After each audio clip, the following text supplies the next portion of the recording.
Assalamualaikum warahmatullahi wabarakatuh.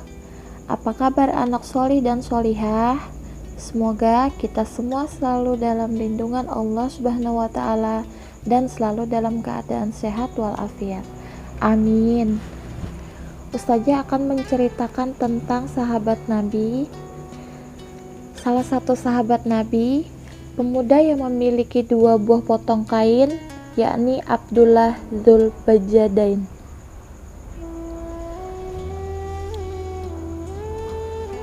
Ia telah ditinggalkan oleh kedua orang tuanya sejak masih kecil. Karena itulah ia tinggal bersama pamannya. Sang paman adalah orang yang sangat kaya. Banyak harta yang telah dikeluarkannya untuk membiayai Abdul Uzza. Ketika ia berumur 16 tahun, ia hidup bergelimang harta, sampai-sampai ia hanya mau mengenakan pakaian buatan luar. Ia pun memiliki 2 ekor kuda yang selalu dipakainya bergantian. Tapi sayang sekali, ia dan kaum bangsanya masih menyembah berhala. Suatu saat ketika ia sedang melakukan perjalanan, ia bertemu dengan para muhajirin. Ia pun melakukan perbincangan dengan mereka, dan setelah perbincangan itulah akhirnya ia pun sadar dan memutuskan untuk memeluk agama Islam. Keadaan pun berubah. Setiap kali melihat ada sahabat yang berhijrah dari Mekah dan Madinah, ia berlari dan mengikuti seraya berkata, "Tunggulah Ana sampai Ana mendengar dari kalian Al-Quran. Ana ingin menghafal 1 ayat baru dari kalian." Bayangkan bagaimana tekadnya untuk menuntut ilmu agama lebih dalam. Di saat para sahabat merasa jiwanya terancam serta ketakutan akan adanya mata-mata kaum Quraisy, dalam pikiran Abdul Uzza saat itu hanyalah ingin mendekatkan diri kepada Allah saja. Ia pun menetap dalam kabilahnya selama 3 tahun. Ia tetap berpegang teguh pada agama Islam, walaupun seluruh kaumnya jauh dari ketaatan dan menyembah berhala. Selama 3 tahun lamanya, ia memaksakan diri untuk tetap istiqomah. Apabila ia ingin beribadah kepada Allah, maka ia akan pergi keluar dari kaumnya ke tengah-tengah padang pasir.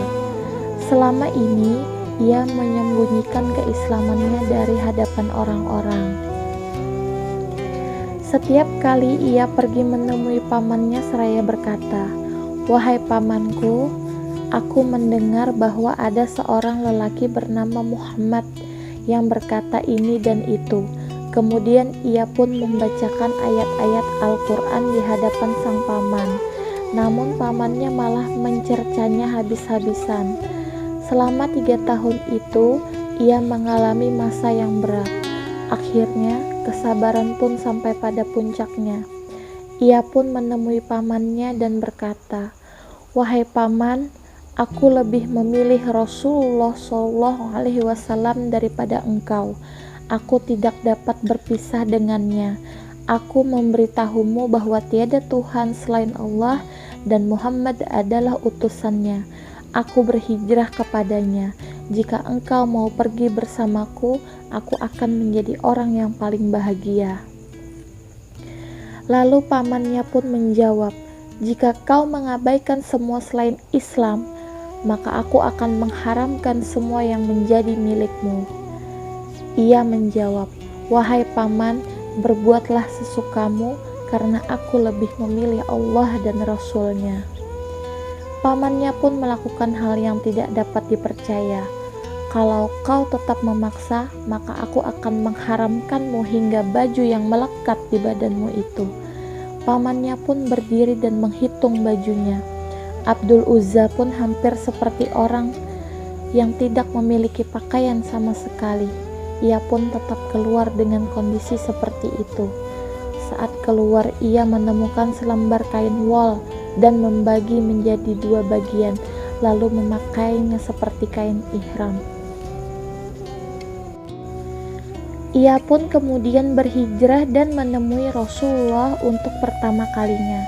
Sungguh tidak bisa dibayangkan betapa besar keistiqomahannya kepada Rasulullah, sekalipun ia tidak pernah bertemu dengannya.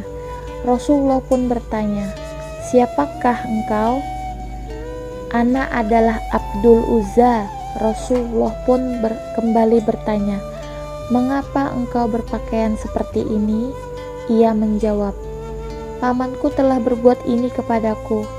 Aku telah memilih engkau, wahai Rasulullah, dan bersabar selama 3 tahun lamanya, hingga aku bisa datang kepadamu dalam keadaan istiqomah, taat kepada Allah."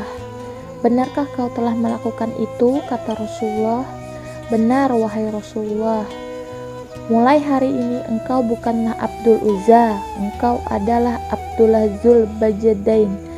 Allah telah mengganti 2 kain itu dengan tempat tinggal dan kain di dalam surga, yang dapat engkau pakai kapanpun engkau suka, dan dapat engkau gunakan kapanpun engkau suka." Semenjak itu, ia ikut berjuang bersama Rasulullah hingga syahid dalam perang Tabuk pada usia 23 tahun.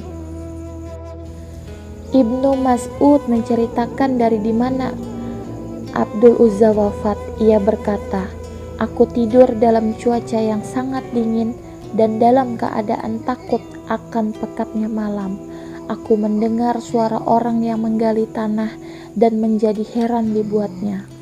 Siapakah yang menggali tanah malam-malam begini dan dalam cuaca yang sangat dingin? Aku pun melihat pada tempat tidur Rasulullah dan tidak mendapati beliau di sana. Lalu aku melihat tempat tidur Umar, aku juga tidak menemukannya. Kualihkan pandanganku ke tempat tidur Abu Bakar dan aku tidak menemukannya juga. Aku pun keluar dan melihat Abu Bakar dan Umar sedang memegang lilin, sedangkan Rasulullah sedang menggali tanah. Aku datang kepada beliau dan berkata, 'Apa yang engkau lakukan, wahai Rasulullah?' Beliau mengangkat kepalanya ke arahku dengan kedua mata yang dipenuhi dengan air mata. 'Saudaramu Zul Bajadain telah meninggal.' Aku berpaling kepada Umar dan Abu Bakar dan berkata, 'Mengapa kalian biarkan Rasulullah menggali sendiri, sedang kalian hanya berdiri saja?' Abu Bakar menjawab, 'Rasulullah sendiri yang ingin menggali kuburannya, Abdullah.' Lalu Nabi mengulurkan tangannya ke arah Abu Bakar dan Umar. 'Berikanlah kepadaku jenazah saudaramu itu.'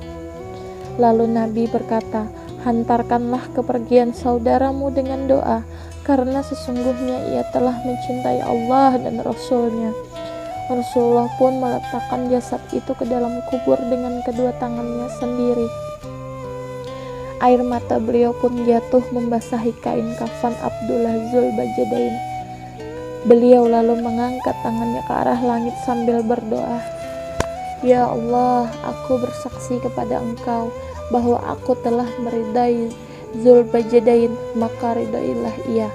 Rasulullah pun menguburkannya dengan kedua tangannya yang mulia dan berkata, 'Ya Allah, rahmatilah dia karena ia telah membaca Al-Quran atas dasar cinta kepada Rasulullah SAW. Sungguh beliau adalah salah satu sahabat yang patut kita teladani.' Semoga kita semua dapat mengambil hikmah dari kisah tersebut dan bisa bersama-sama memperbaiki keimanan kita yang masih lemah ini. Semangat dan tetap istiqomah ya, anak soleh dan solihah.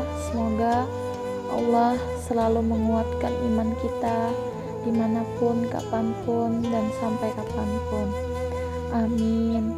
Dan semoga kita menjadi golongan orang-orang yang diridhoi oleh Allah dan Rasul-Nya.